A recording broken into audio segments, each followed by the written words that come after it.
नमस्कार दोस्तों, मैं एडवोकेट यशवंत यादव आपका स्वागत करता हूं लाइट वाइज में। आज बहुत ही इंपॉर्टेंट माननीय सुप्रीम कोर्ट के जजमेंट के बारे में आपको बातें करूंगा और क्या है प्रोसेस। माननीय सुप्रीम कोर्ट ने जजमेंट में क्या है, आपके फेवर में क्या फैसला दिया है। तो आज फैसला ये जो है 10 दिसंबर 2024 को आया है। हुआ क्या है, लोन लिए हैं, डिफॉल्ट कर गए, किसी प्रकार का लोन हो, चाहे पर्सनल लोन हो, बिजनेस लोन हो, एजुकेशन लोन हो, कार बस ट्रक जी किसी प्रकार का भी लोन लिए हो, किसी कारणवश लोन की ईएमआई नहीं पे कर पा रहे हैं। कारण कुछ भी हो सकता है, जैसे जॉब लॉस, माने आपने लोन लिया था आपके सिबिल को देख करके, आपके आधार कार्ड को, पैन कार्ड को देख करके सब कुछ ठीक था तो उनको लोन दे दिए, आज जॉब ही चली गई। इसका मतलब आप जेन्युइन डिफॉल्टर हो, आप जानबूझ के नहीं डिफॉल्ट कर गए। आज परिस्थिति नहीं है, जॉब लॉस हो गया, जॉब छूट गई, दुर्घटना हो गया, कोई एक्सीडेंट हो गया, जेन्युइन डिफॉल्टर। व्यापार कर रहे थे, व्यापार में घाटा हो गया, नहीं चला पा रहे हैं, जेन्युइन डिफॉल्टर। कोई पारिवारिक समस्या ऐसी आ गई, ऐसी बीमारी ऐसी आ जाती है जिसके कारण लोन की ईएमआई नहीं पे कर पा रहे हैं। तो लोन नहीं पे कर पाते हैं तो आगे का आपको पता ही है, रिकवरी एजेंट फोन करना, एक दिन में multiple phone, 50-50 phone, home visit करना।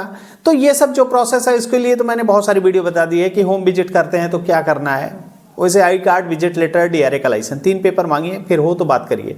और उसके बाद आपके घर पे फोन आते हैं, बहुत सारे मल्टीपल फोन आते हैं, फर्जी पुलिस, फर्जी रिकवरी एजेंट, ऐसे जो कॉल आते हैं, इसके लिए मैंने बहुत सारी वीडियो बना दी है। तो करना क्या, आज की बात जो है, आज का जो सुप्रीम कोर्ट का जजमेंट है उसके बारे में देखिए। पहली बात है कि क्या आपके पास थोड़े बहुत पैसे आ रहे हैं जिससे आपका पारिवारिक और रोजमर्रा की चीजें खर्च किए जा सकते हैं, परिवार चलाया जा सकता है, तो आप लोन की ईएमआई देंगे या अपनी परिवार को जीवित रखेंगे, या फिर परिवार को रोटी चाहिए, कपड़ा चाहिए, मकान चाहिए।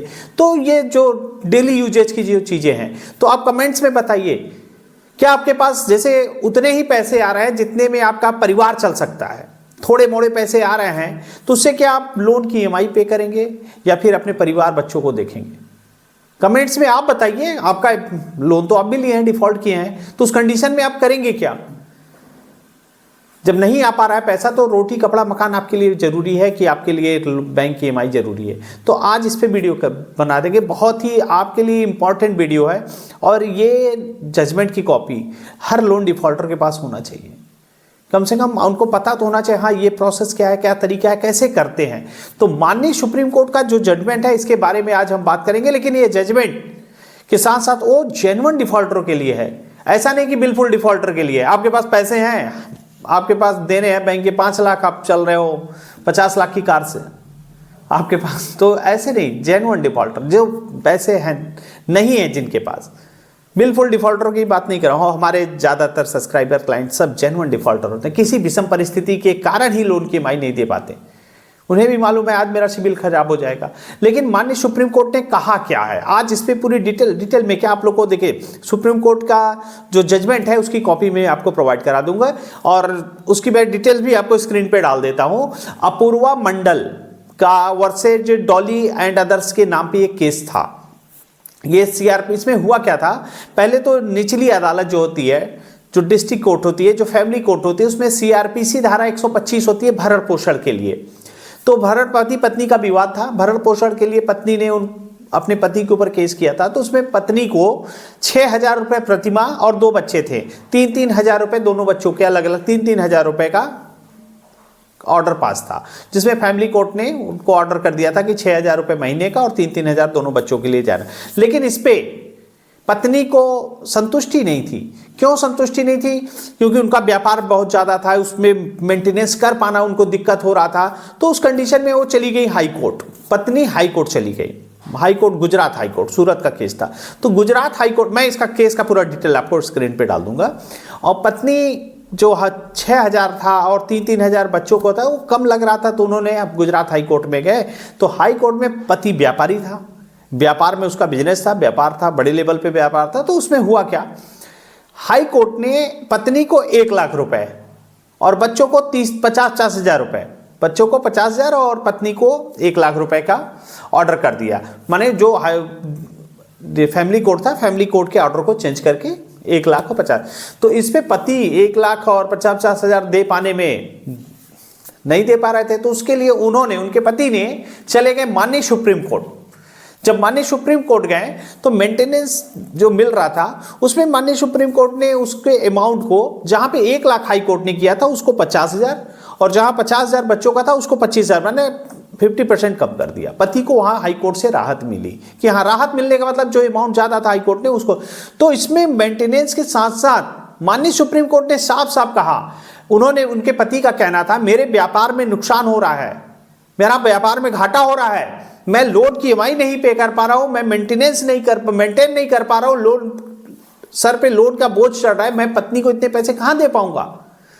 तो माननीय सुप्रीम कोर्ट की जो टिप्पणी थी साफ शब्दों था कि प्राथमिकता, अगर आपकी पत्नी है, बच्चे हैं, तो लोन की ईएमआई चुकाने से पहले उनका भरण पोषण ज्यादा जरूरी है। पत्नी और बच्चों का भरण पोषण ज्यादा जरूरी है क्योंकि वो उसका मौलिक अधिकार है, उसका मौलिक अधिकार है। तो मौलिक अधिकार है तो उसके लिए भरण पोषण ज्यादा जरूरी है। लोन की ईएमआई न पे कर पाना या डिफॉल्ट हो जाना ये तो अदर मैटर, पहली प्राथमिकता। यदि मान लीजिए आपके ही घर में आपने लोन लिया, डिफॉल्ट करके नहीं दे पा रहे हैं, तो उस कंडीशन में आपके पास उतने ही पैसे आ रहे हैं रोजमर्रा के कि घर का खर्चा चल रहा है, छोटी मोटी जॉब कर रहे हैं, थोड़े बहुत ही पैसे आ पा रहे हैं, तो उस कंडीशन में क्या आप ईएमआई पे करेंगे या फिर अपने पत्नी और बच्चों का जीवन यापन करेंगे? आप कमेंट्स बॉक्स में बताइए, आप करेंगे क्या?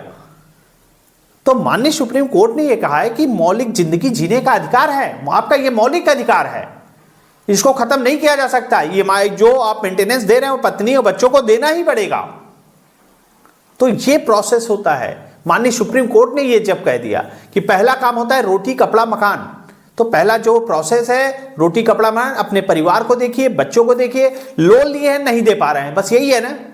कंपनी को एक देखिए, मैं उसके लिए कहता हूं जो जेन्युइन डिफॉल्टर है, जो किसी विषम परिस्थिति के कारण आज लोन की ईएमआई नहीं दे पा रहे हैं, तो उस कंडीशन में आपको करना क्या है, कंपनी को एक लीगल प्रायर नोटिस पहले इन्फॉर्म कर दीजिए, जरूर इन्फॉर्म करिए, नहीं तो आप परेशान हो जाएंगे। क्यों? क्योंकि क्या बैंक अगर कोई मैटर होगा कोर्ट पे जाएगी तो आप पूछेंगे आपने लोन लिया डिफॉल्ट, क्या क्या कंपनी को आपने अवगत कराया, आपने कंपनी को बताई, अपनी जिम्मेदारी निभाई, आपने क्या लीगल प्रायर नोटिस दिया बैंक को? तो आपका जवाब होगा नहीं। तो क्यों नहीं दिया? जब ईसीएस बाउंस हो रहा था, ईसीएस मैंडेट कराए थे कि हर महीने की इतनी तारीख को लोन की ईएमआई पे हो जाएगी, तो आपने नहीं पे कर पा रहे तो इन्फॉर्म किया रिटर्न में।